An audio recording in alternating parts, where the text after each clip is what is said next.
Hi guys, this is part 4 of the Paving District number 1 history project. When the project got started, we were in the middle of a drought.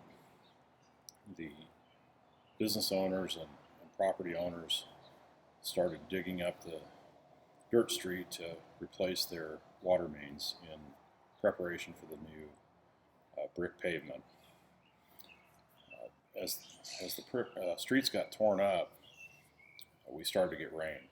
And while the newspaper tried to give encouragement each week of how the project was going, they did mention at one point that the streets looked like a war zone.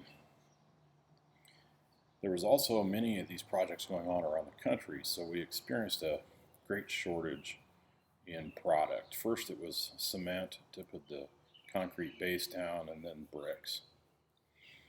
Throughout the summer and into early fall, they fought mud and product shortages, but they finally kind of got rolling in the early fall, and the bricks started to be laid.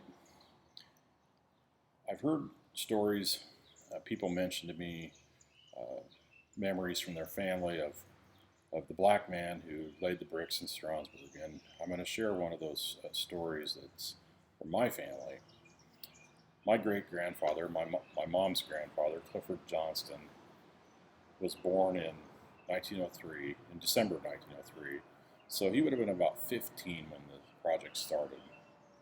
And Grandpa Cliff told that the construction company hired a number of teenage boys in Stromsburg to be brick tenders, and that they could barely keep up with the black man who laid the bricks in the street.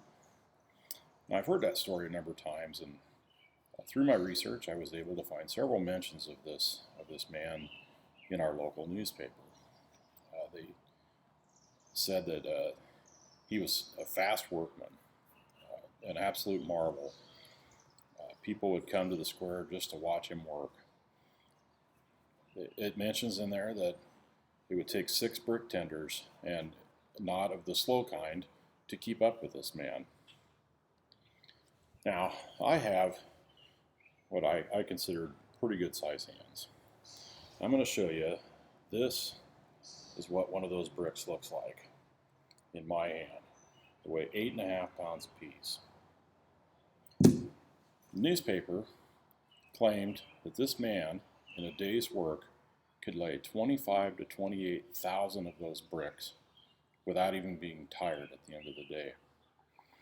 Now, I've measured off in the downtown, and the streets around the square are a little wider.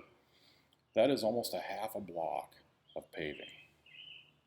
That is over 100 tons, between 100 and 120 tons of bricks that this gentleman laid each day.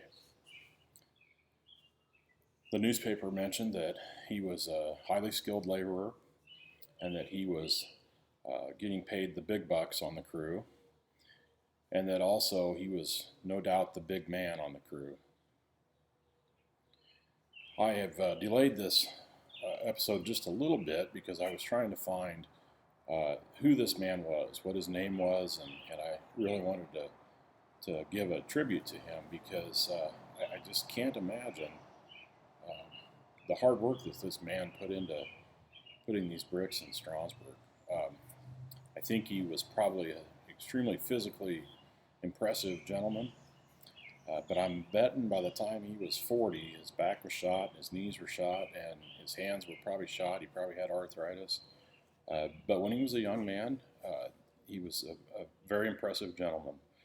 I've heard similar stories in Polk. I know that Hugh Murphy Company went to Polk after they were in Stromsburg, and old-timers in Polk say the same thing, that there was a black man that laid the bricks in their town. So I'm assuming it was the same gentleman. I'm planning on one more episode, and I've got a few things in the works, but hopefully in a week or so I'll have that up and going. Take care.